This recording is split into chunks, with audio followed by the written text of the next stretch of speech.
panoorin natin itong batang si Giyongs Kristan Xavier Bautista. So tara po.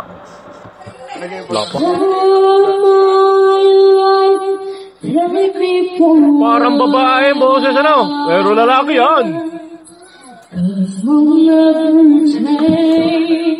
Oh, my colors for you. Take my love, I'll never ask for too much. Just all that you are and everything that you do. I don't need to look very much further. I don't wanna have to go where you don't follow. I will hold you back again. This passion aside, to run from myself. There's nowhere to hide. But don't make love my door. I don't wanna hurt anymore.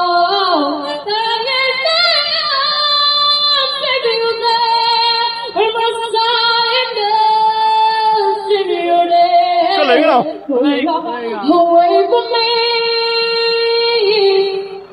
I have nothing. If I don't have you.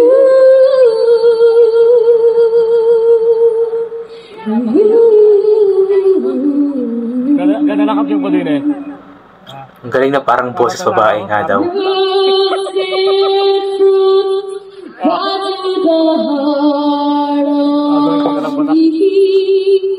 You break down my walls with the strength of your love.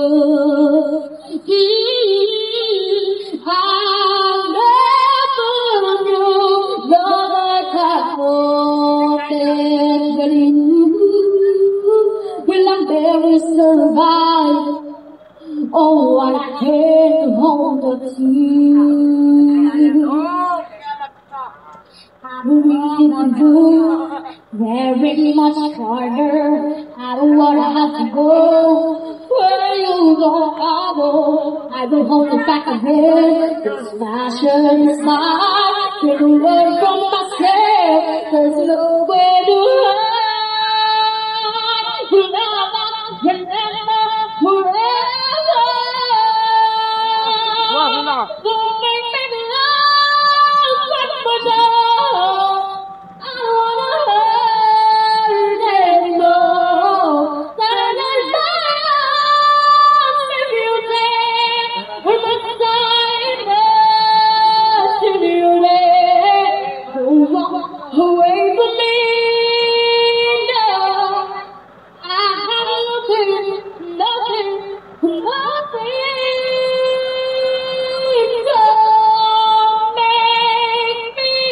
me love. Galing lang.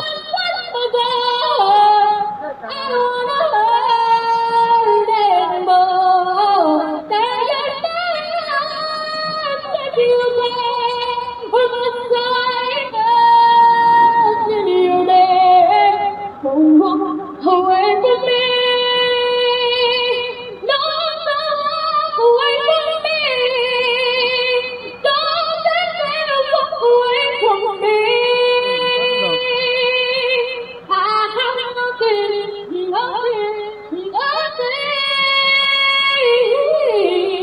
If I don't have you. Uy, naputol. Naputol bigla. Ayan, nahulog. Ayan, yun nga po ay si Giyongs Kristan Xavier Bautista. Ayan, haba ng name, no?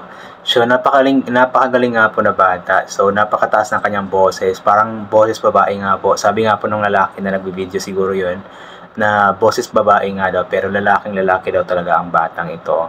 So, magaling naman talaga din siya. Actually, sa mga hindi nakakaalam, si Giyongs po ay dating contender sa The Voice Kids, yung previous season lamang kasama sila Makmak. Siya po ay under kay Coach Billy sa Team Believe.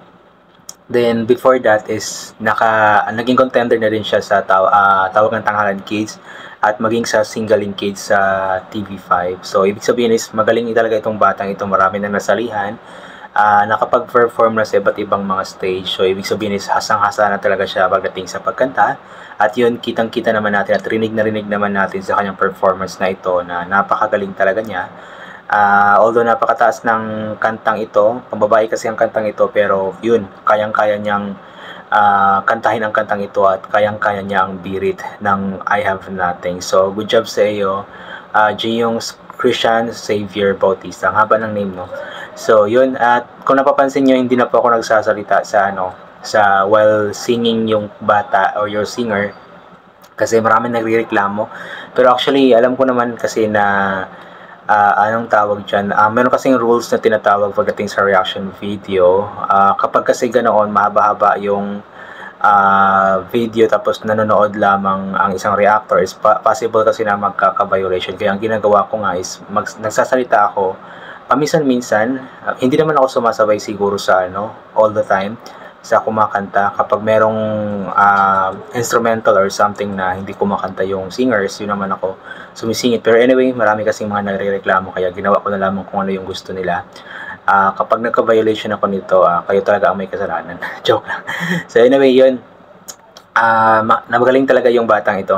Kaya good job sa iyo, Jiyong Christian Xavier Bautista. I-follow niyo po ang kanyang Facebook page guys. Yun po, yung nabanggit ko po na name. Although mahaba, so i-type nyo na lamang po guys at lalabas na po yung kanyang Facebook page. So kailangan po natin suportahan ng mga ganitong klaseng talent guys. Itong ganitong klaseng mga kabataan na talagang ibinabahagi nila ang kanilang talento, sinashowcase nila ang kanilang talento sa pagkanta para ma-entertain tayo at the same time ay sana yung support natin is yung full power ba kung paano natin suportahan yung ibang mga lahi just like K-pop, ay ganoon din po sana yung support natin sa ating mga kababayang mga Pilipino na mga talentado. Ayan.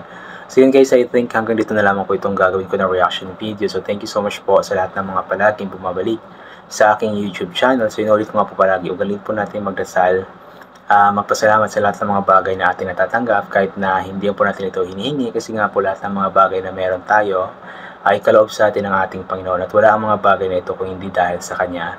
And always bring pa yung kapote, sombrero, or anything na pwedeng maging protection sa katawan kapag lalabas po tayo nang sa ganon, kapag napakainit po hindi po tayo mainitan, or kapag bigla namang umulan ay hindi po tayo mababasa ng ulan. And always take vitamin C para ma-boost ang ating immune system at hindi po tayo matatamaan agad-agad ng kung ano-ano mga sakit-sakit. So yun guys, hanggang dito na lamang po. God bless and bye for now po.